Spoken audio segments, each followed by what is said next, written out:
So here is the second of our presentations, a story of 50 years. And we're going to talk today a little bit about how we were oriented before and initially when we arrived there in Congo. This is a program for the presentations. Last week we had Why Africa, today on orientation, and next week will be training and education. So orientation was in three different directions. First of all, we had to study tropical medicine. We are both doctors trained in the West, but really we know nothing about malaria and many of the other tropical diseases. I always say that living in Central Africa is very healthy. We have no pesticides, we have no additives in our food, but we have lots of infectious diseases, and that's what we needed to study in tropical medicine. After tropical medicine, we went on to the mission to learn about finance and charity laws, to learn ethics and how we were supposed to conduct ourselves, be initiated into teamwork, and what to do in the case of an emergency. And then we were off to Congo and had continued our orientation there. For our course in tropical medicine, we chose Antwerp in Belgium. In French, that's Anvers, but in English, we call it Antwerp. And because it was in French, we knew that when we got to Congo, it would be very important to be able to teach in French. And with only high school French, we needed to upgrade a lot. So this course was entirely in French and would be to our great benefit to study 8 hours a day for 4 months in French. We found a small apartment to rent. Downstairs was a little grocery store, and we had the floor above it, a living room, kitchen with just one cold tap, and then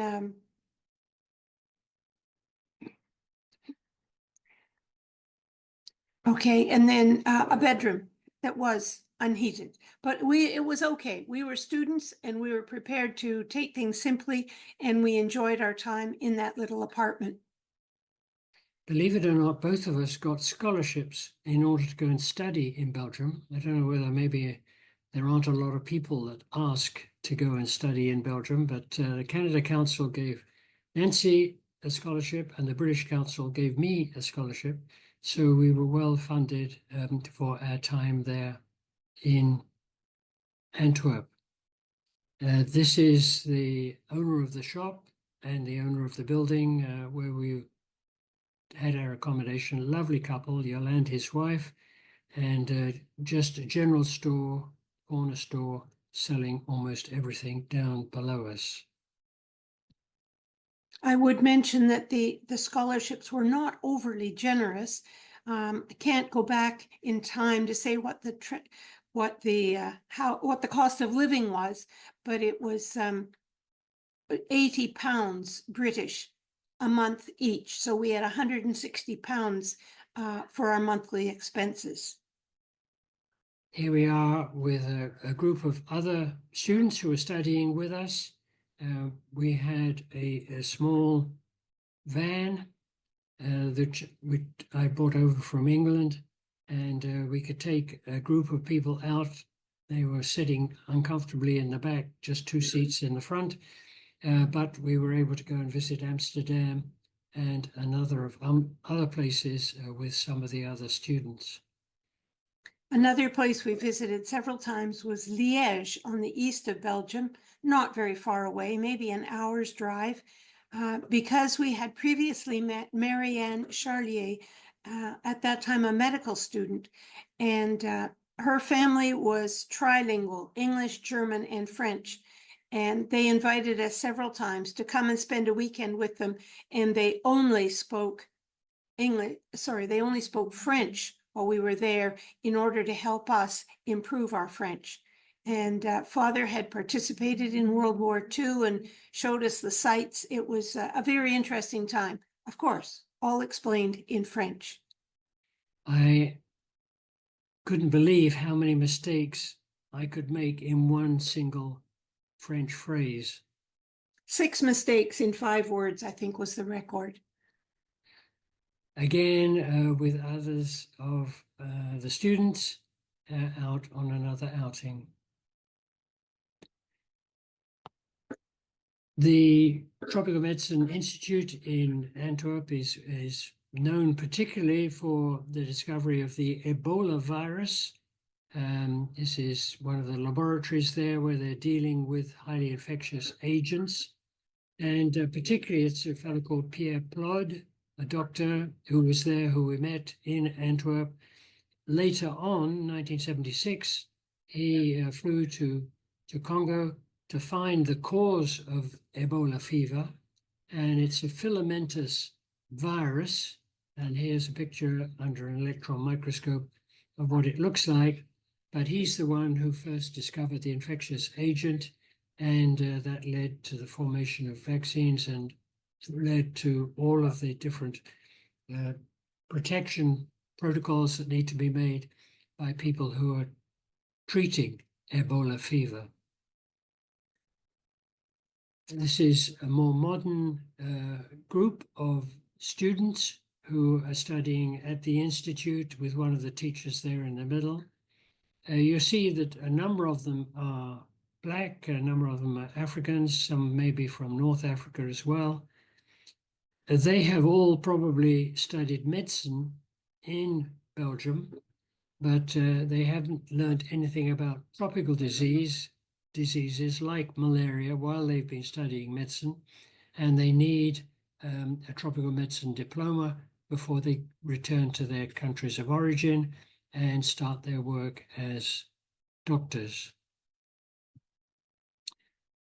Again, this is a picture of a class in the Institute. At the moment, we didn't have anything quite as fancy as this when we were there. We had more simple chairs, tables, and not very many overhead projectors at that time. The post office was a place that we got to know quite well. We were writing paper letters to our family and needed to mail them at least once a week. And we would go to the post office, and there was always a lineup. But the indication as to what business was being done in each lineup was in Flemish. So we would join one line, never knowing which one was the appropriate one to buy one single stamp. And sometimes the post office workers were very put out by the fact that we were in the wrong line. And when we got to the front, then they'd send us to the back of the other line. And it wasn't quite as simple as 1 or 2 because there were 4 lines. And sometimes we would go and lines 1 and 3 were open, or sometimes it was lines 2 and 3, or sometimes 1 and 4. So we never knew for sure what all that writing was. The other reason we had to go to the post office was to receive our monthly allowance from the Belgian government, our scholarship. And we noticed that when we were buying stamps, they were very particular that they did not want us to give them anything more than 100 Congolese francs to pay for our stamp. And I think the stamps may have been 50 to 100 Congolese francs. But when they were giving us the money for our scholarship, one month they gave us a 10,000 franc note. And I think our total scholarship was 18,000, so a 10,000 and then a 5. Well, we knew it would be very difficult to change the 10,000 franc note because even they would only take 100 francs at a time. But they said it's either that or nothing, mostly in sign language. So we took our 10,000 franc note and went to our dear landlord, and he was very understanding, but he said it would take him 2 or 3 days of business in their shop to accumulate enough change to give us back the change for our 10,000 franc note. So we solved that with a kind landlord, but difficulties at the post office were not unusual. Our other problem was in the supermarket. Again, all the signs were in Flemish, so it was difficult to decide exactly what was a good buy and what wasn't, particularly in terms of meat. And the meat seemed to me to be extremely expensive, but I found a pack which was quite a reasonable price, and I was about to take it up to the front to buy it when, just in very small lettering underneath all the Flemish, it said in French, pour chien. This was meat for a dog, so that's why it was so cheap, and that's why I didn't buy it. So after our orientation in Belgium for 4.5 months, we took the ferry and our little car over to England to the mission headquarters for our further orientation under the mission leadership. We needed to find out about finance, how they were going to be sending finance that came for us to them. They needed to teach us something about what our conduct ought to be while we're out there. We were to be working in a team, some team dynamics, and what to do in case of an emergency. The mission had been expropriated from a few old houses in central London, and according to the rules, they were provided with alternate accommodation in this 150-room mansion in just not too far from Heathrow Airport. It was such a delightful place to be, and it did require a lot of maintenance and painting and upkeep, but it was still a very delightful place to be. Set in 73 acres of ornamental grounds with 3 lakes, and here's some rhododendrons on one of the lakes. It was there actually close to the house as a reserve for use by firefighters if there should ever be a fire in the house. These are the other people that were with us on the orientation. Actually, some of them are missing, including Nancy. But we were being given lectures and then doing some practical work as a team all the time that we were there. These folk are scattered all over the world for various different mission opportunities, and we haven't worked subsequently with any of them. A few years later, we were visiting with our boys and just enjoyed showing them the delightful gardens that there were. These rhododendrons in full bloom. Just a delightful place. The other candidates, well, all of us as candidates were required to do certain tasks around the house. And this is one of our colleagues who was preparing soup for the whole crowd who lived in the house, perhaps 80 to 100 people. And Marie was doing her job. Remember, Philip's job was doing some renovation of one of the rooms. And my regular job, in addition to being the family doctor for the household, was that I polished linoleum floors with a big commercial polisher. And that was my afternoon activity. Weekends, we would usually go down to Guildford whenever we possibly could. This is the High Street in Guildford, a very historic town immediately south of Heathrow Airport. And that's where my family lived, and that's where we went to church.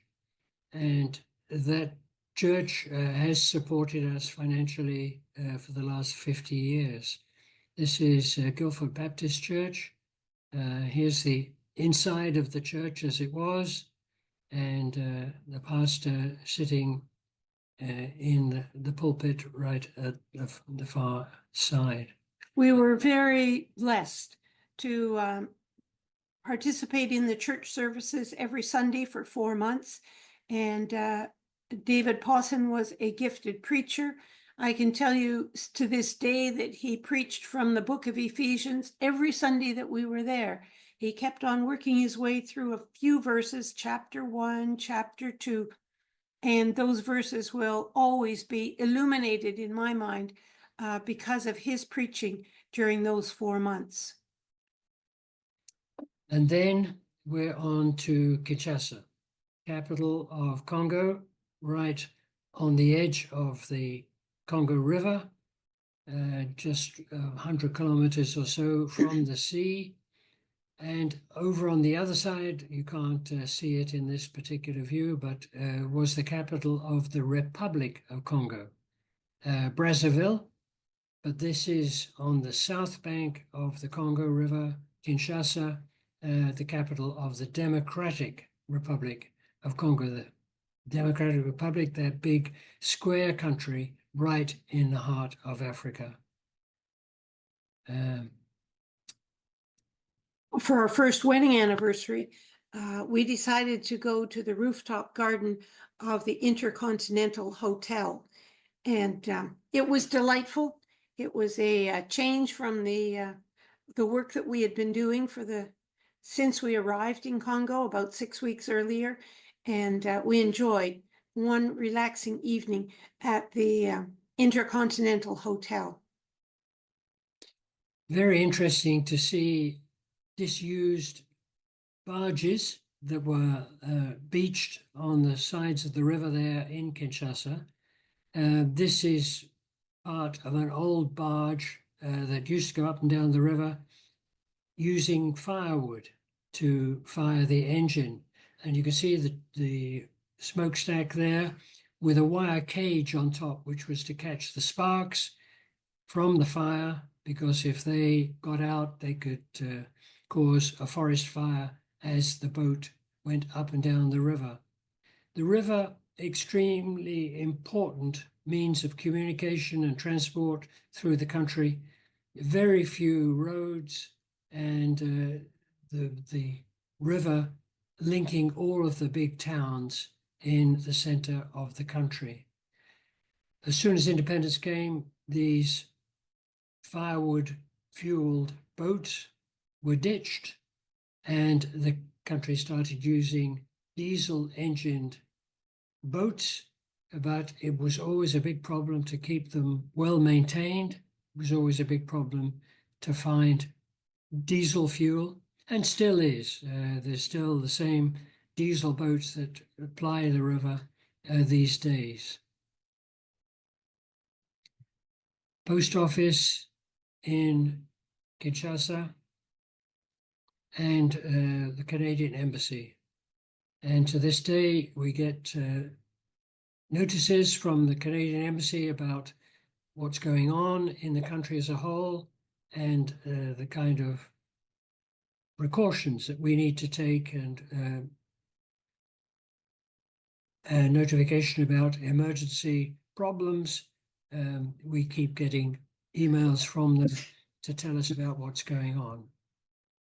Central Market in Kinshasa, you can buy one of most things: ironmongery, cloth, shoes, and food items, particularly fresh food items. Some tinned goods come from South Africa, but a very active, busy, hectic market.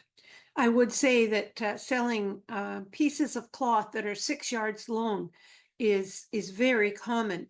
The selling of ready-made garments is not nearly as developed as it is here. And so most women would go to the market, buy a 6-yard piece of cloth, and then go to a tailor or a seamstress to have a made-to-measure garment made for them. And the tailors and the seamstresses do not charge much, depending on how complicated the pattern is, but a reasonably simple dress may be only $5 or $6. And I have used the seamstress a lot for that sort of work. We were sent to the Institut Médical Évangélique de Kimpese. by the Congo government. This was a hospital that was recognized by the government, and we were sent there to get orientation to medical work in Congo. And we spent 6 weeks down there, spread out on quite a large campus halfway between Kinshasa and the Atlantic Ocean. You can see quite an extensive campus and several different wards. We went out with them on some of the mobile clinics in a Land Rover. This is an under fives clinic. They've come for vaccination. They've come to be weighed, make sure that children are not getting malnourished, just coming to check up that these children are doing well. For me, this was a very eye-opening orientation, not so much the clinic, but looking after the sick children at the hospital. Because I had done 6 months of my clerkship and internship at the Hospital for Sick Children, at Sick Kids here in Toronto. And so I spent my time in the pediatric ward of Kempesi Hospital. But to my horror, I would say, we lost at least one child every single day. They were brought very late to us, very malnourished or very dehydrated, and very sick, perhaps with pneumonia, and treatment had to be started late. And so every single day we lost at least one child. So that was a very sobering orientation for me in pediatrics. We saw there for the first time sleeping sickness among some of these children. Again, Kempesi, I was doing surgery, hadn't done surgery for a year, but with an African assistant and learning what surgery was like in the center of Africa. Once we had fulfilled the conditions, which was 4 weeks of clinical work and 2 weeks of community health, we were then given the certificate to practice. You can see that something has been barred out, and that's the Flemish, because the Belgians had planned that Congo would be bilingual, French and Flemish, as is the little country of Belgium. But as soon as independence took over, it was decided to get rid of the Flemish, and so this card is just issued in French. They've also barred out the word Congo and put in Zaire, because at the time that I did the orientation, the country was called Zaire. So this was my certificate of competence. I was given a certificate to be able to practice medicine in Zaire, Congo. We were staying at the Union Mission Hostel, or otherwise known as Centre d'Accueil Protestant, and it was interesting that we had a friend from church here in Toronto who was working at the Mama Yemo Hospital. Mama Yemo is the name of Mobutu, the president's mother, and in order to honor her name, he named this hospital and provided the funds for it. He named it in honor of his mother. And at the time, 1973, Mobutu had spent a lot of money on attracting some North American doctors to come and work there. They lived on a little compound not far from the hospital, surrounded by barbed wire. One of the doctors that went there was a fellow called John Birch, who was a plastic surgeon from Toronto here and a member of our church. And he knew, he had worked there. He had come back from Mama Yemo, was back in Toronto now. He knew how to send money to Congo, and he knew that we were members of Little Trinity Church here in Toronto, and he persuaded them that we belonged to them and they needed to send us some money. And so he arranged for money to come to the Banque Commerciale Zaïrois there in Kinshasa. Amazingly, they assumed that we were living at the centre d'accueil protestant. Somebody came from the bank and said, we've got some money for you. Please come over to the bank, which we did. And half an hour later, we had the funds that had been sent from Toronto. Amazing, really, now that we know exactly how banks work in Congo. Amazing that we got served so easily and so quickly, but that's the way it was. So now we finished in Kinshasa, and we can fly up country in a small 36-seater prop plane, fly up to Nyankundi. But before we get there, I'll give you a little view of Bunia, the town close to Nyankundi, give you a little brief view of what that's all about.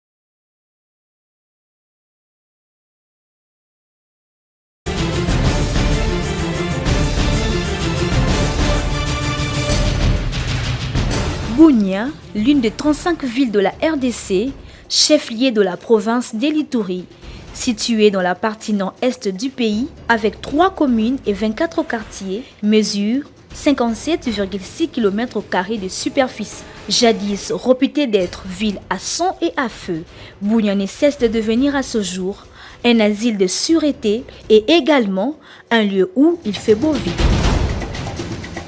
Mais avant tout, je voudrais remercier le président de la République, le commandant suprême des FARDC de la police nationale. Là où il y avait des véhicules incendiés, là où il y avait des groupes armés qui ne faisaient que créer la mort, aujourd'hui, vous pouvez voir des très belles constructions jaillir de la terre. L'éducation à la paix qui va leur permettre de ne pas perpétuer la violence. C'est l'occasion pour moi de demander aux autres territoires, spécialement au territoire de Djougou. Prenez l'exemple du territoire d'Irumu. De moins de 100 km à plus de 20 km de voiries urbaines asphaltées en ce jour, des conflits communautaires y disparaissent pour laisser place au brassage des cultures, illustration au marché central de Bunia et dans nombreux endroits.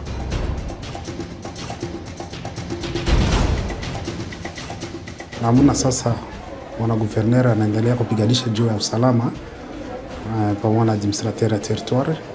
Tunaanza kustate deja fréquentation ya ma villageoise kufika kusoko.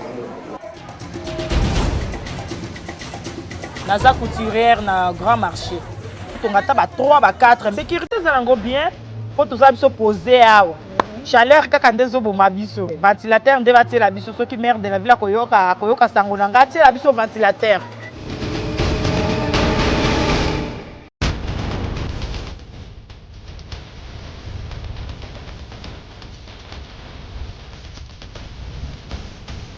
Les années scolaires élastiques et non achevées, dues au cycle de violence qu'ont connu Bunia, ne sont plus que du passé. Bon, cette année, l'année a été très bonne. Tout le monde était là, on a bien étudié, on a resté nous tous et puis c'était vraiment bien. Il n'y a pas eu de rupture et puis.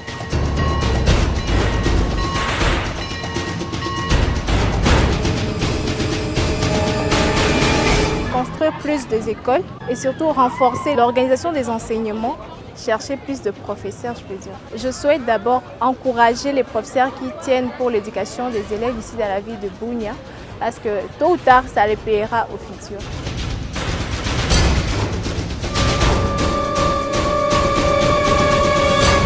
Une ville diverse et dynamique, cette capitale provinciale devient un marché des multiples opportunités d'emploi et connaît d'innombrables avancées socio-économiques en cette période exceptionnelle de l'état des sièges. Serikali inafanya kitu kizuri enye tunaremercie, tunashukuru iko wakati tunatembea katika barabara kutoka hapa Bunya kwenda Iga Barriere, tunaona wakati wa askari wako kwa barabara, tunaona mafujo zingine ambao zilikuwa ziko zinafanyika mbele hazifanyike tena. Hii tunashukuru, lakini tunataka pamoja na ile mazuri ambao waliweza kuifanya waweze wakatuunga mkono sisi wale ambao tuko wa viongozi wa taksimene, ili kilio yetu vile vile waweze wakaiweka kwa kazi.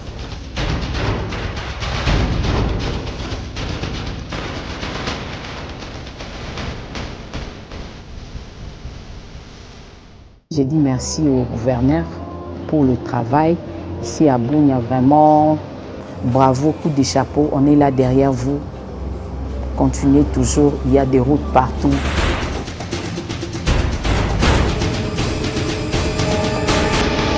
En allant du nord au sud, de l'est à l'ouest,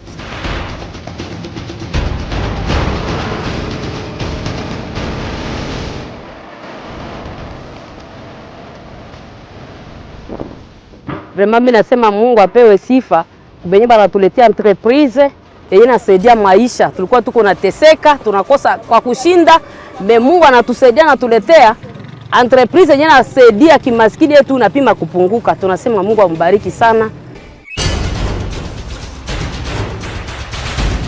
de jour tout comme de nuit, en ce temps de l'état des sièges, Bunya devient une ville pleine de vie, avec des atouts fort séduisants, attirants, comme vous le constatez dans ces différents endroits, où la venue de la nuit n'entrave en rien l'évolution des activités.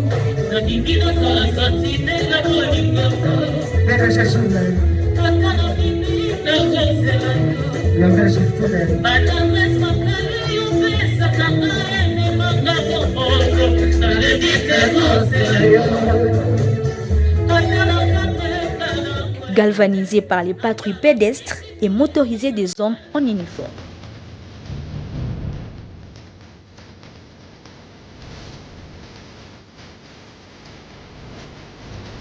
Ndio, surtout juu en place sécuritaire kwa sai watu viko wanatembea kabisa kuhusu security viko unaona wenye viko tembea sana usiku kwa wenye wana carte surtout na wenye natoka na bulevi.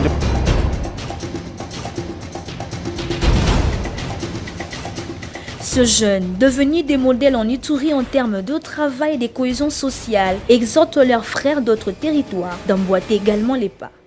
Juu Bunya ikuwe bien vraiment surtout sana kusiba jeune, inaomba tunajikaza na kazi na bale benye biko kupori, benye biko na utilize ile arme na kunyanyasa watu, nao barudie baketu kwa kutuunganishane tuendelee na kazi. Boye gouverneur kinyemeleza musemea ya zaidi ni kumshukuru tu. Asante sana na kazi yake nyeko nafaa parce que mungini vraiment iko évoluer bien.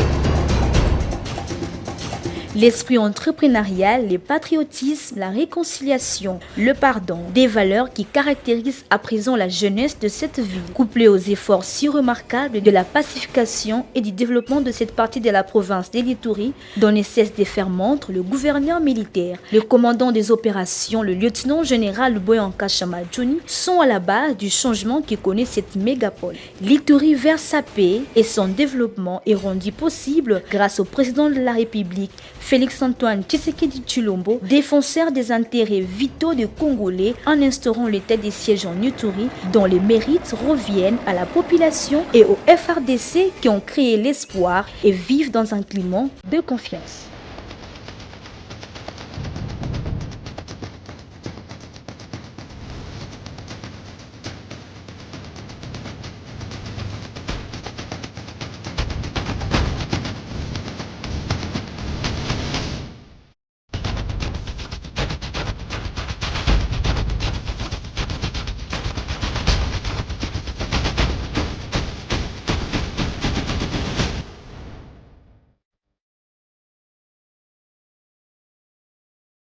Let's just get back to our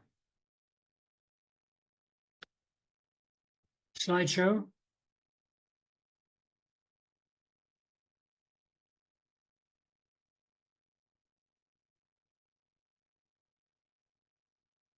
and our house there in Nyankundi. A thatched house, mud walls. This is the house that Dr. Helen Roseveare left us, and she wanted to live exactly like the local population, live in a mud wall and thatched house. There was just one single electrical outlet. There were electric lights throughout the house, but just one single electric outlet. And Nancy has set up the ironing board there close to it with an electric iron, and she's ironing a dress there at the moment. And Helen's sitting in the background doing some knitting. Here is the nursing school that we were going to work in particularly, and you saw pictures of that last week when it was being built. Behind it, you can still see the thatched houses, mud wall thatched houses of the student body. They are shortly to be replaced with a brick building with an asbestos roof. Again, a meal at the table in a house that Helen was shortly to leave, but she was with us for 5 weeks and gave us 5 weeks of orientation there at Nyankundi before we set about doing some work. She included in that orientation 5 weeks of Swahili lessons, just 1 hour a day, but an intense hour of learning Swahili every single day for 5 weeks. And when the 5 weeks were over, she said, okay, you've had enough. Off you go to the hospital with a translator. Again, some of the local houses that looked very similar to Helen's house. Probably these don't have electricity, ours did, from a generator in the station. Helen taking us to a vine bridge across one of the rivers. Congo is full of rivers, and as we mentioned before, they're important means of communication. This vine bridge, they say they don't replace any of the vines until they break, but a lot of people use it to get across the river. Again, our house from a little distance. It was delightful that it was cooler than the tin roof houses, and we never felt the heat of Congo at all when we were in our house. And the ventilation went right up into that thatch roof, and we were very comfortable. Helen had arranged that the windows be built fairly low so that when you were sitting down, you could see out the windows. And it was, as we sat at our desks, we could look across the valley. We had a panoramic view, good for any tourist brochure. Andre, a very important friend, carpenter, made a lot of furniture for the school and made furniture for our house as well. Part of our orientation was to go to a wedding of one of the nursing graduates, and this was out in a village a little way from Nyankundi, but an interesting combination of Western customs and Congolese customs as well. See the bride there with white gloves and white dress, as you might expect to see in the West. And a white veil. And one of the challenges at this reception was that probably there would be no knives and forks for eating the food that was provided. But someone had thought ahead, and at least we were provided with a knife and a fork for tackling the abundant food that was presented at the reception. This is a vehicle that the school used to possess, now has a more modern Toyota, but Helen took us on a 500-mile trip out to her old hospital, Nebobongo, as part of our orientation. Here is Judy Gay, the midwife, with some of the students out on a different trip in this older vehicle. So here we are going to Nebobongo. Helen's leaning out of the window of our Toyota truck, but we're stuck because there's a truck ahead that's caught in the mud, and it needs some help to get out before we can pass and get on. So Helen has got out with all the rest of us, and we're digging to dig the mud away from the wheels and provide some kind of a path to get through this muddy area. Our chauffeur, Baswana, with his wife and Nancy. Baswana couldn't understand a map, never knew what a map was, but he knew the road all right. He'd traveled it several times before and could guide us safely to our destination. We arrived at Nebobongo, and a big welcome there for us as we arrived. The hospital, part of it, beautiful cement block buildings. This is the maternity, and other parts of the hospital in mud and thatch.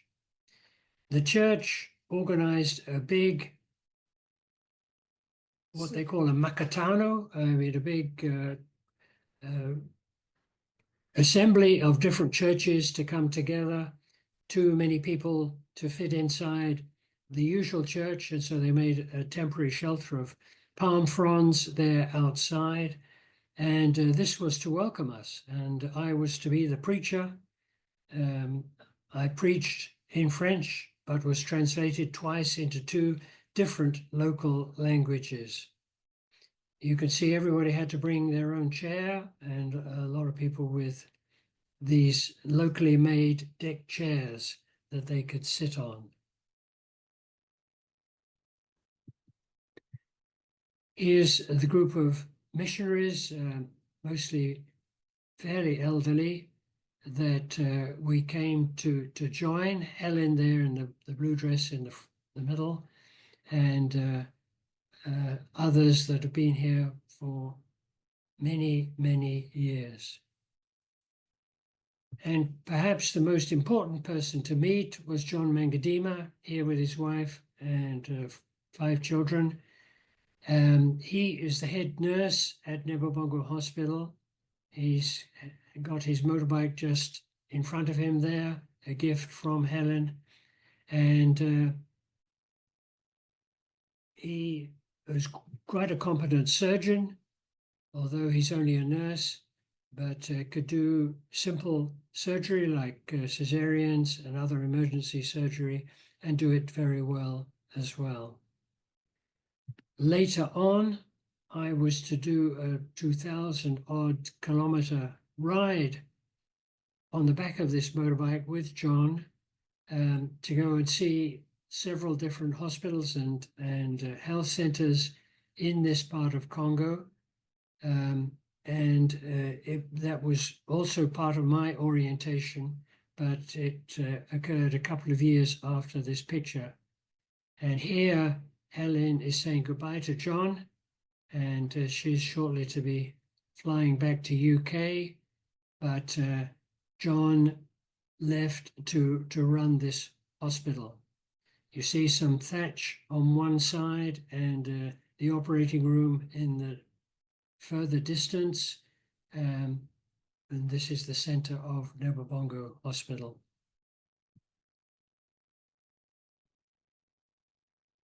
Part of the welcoming ceremony, again, Helen, Nancy, myself, and John Mangadima looking over at his hymn book. So we said goodbye to Helen at this time, a big gathering there at Nyankundi, the missionary community, the number of the African leaders saying goodbye to her. This, if you know anything about the Brethren denomination, the church there at Nyankundi was a Brethren church, and the Brethren only have men preachers, even though Helen was a superb preacher and she got to preach at Urbana missions conventions, and she got to preach many, many times later in Canada, USA, and UK. She was not invited to preach at all at the church at Nyankundi, except the day she left, they closed the service early and invited her to speak after the service had officially ended. So here we are at Nyankundi, and now the boys' dormitory has been finished, and there it is, white and sparkling in the foreground. The football pitch beside it. You can see one of the football posts in our house in the background. The plane, very important means of communication. Dr. Becker there. And because the roads are so bad and distances relatively long, we did a lot of travel by small plane to go out to other hospitals. That trip that we did by road to Nebobongo Hospital was 500 kilometers. And on the outward journey, it took us 20 hours to get there. And on the return journey, it took us 40 hours to come back. But in the little plane, they could do it in an hour and 10 minutes. And so sometimes there would be an emergency, and they would either take Philip from Nyankundi and fly him out to deal with the emergency, or they would go out the hour, bring back the patient, and in 2 hours, the patient could be seen and operated if necessary at Nyankundi.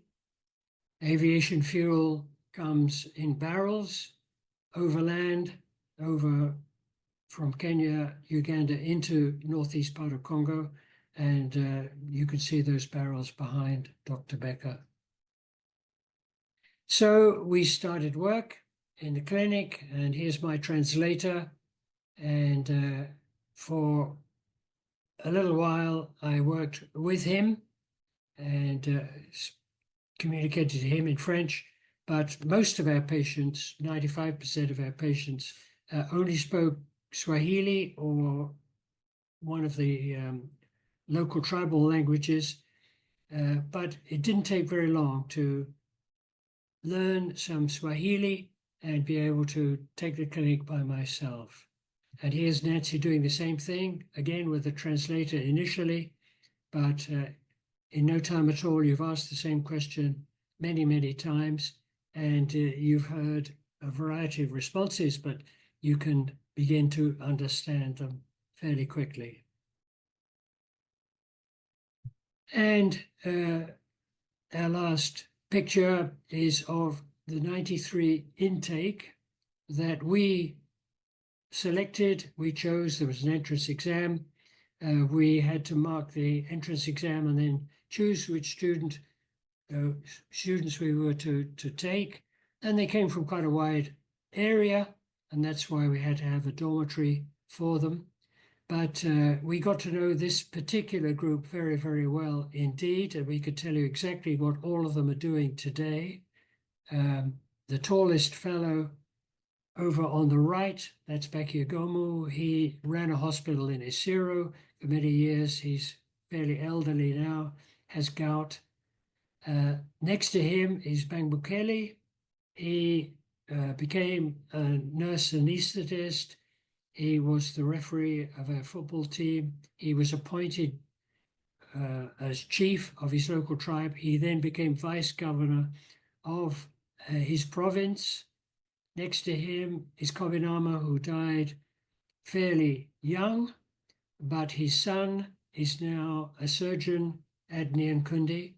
Next to him is Kiusa, very bright fellow who is the senior nurse at a hospital down south of Wicha that we'll be telling you about in the future. Next to him is Undahoso, who is now academic dean at the nursing college that we'll be telling you about later on. Tracabo worked for many years with Medair, and as a nurse next to him, Awita. We haven't seen much of Awita. He took a second wife. The church weren't sure they wanted him to continue working as a nurse at Nyankundi, but as far as we know, he's still working as a nurse. And Lebu, the last one on the left, Lebu, we lost sight of him for many years, but he came back to Nyankundi. We met him again, and he is running a health center up at Jugu, and he is an elder of the church there. So these are lovely fellows that we have many, many happy memories of. So I'm going to show you another video, just 3 minutes long.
promotion for Congo, but it got there. Video Bunya giving you a very positive picture.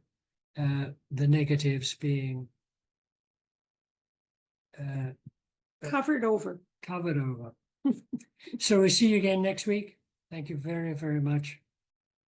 Bye for now. That's what you pointed to. Yes.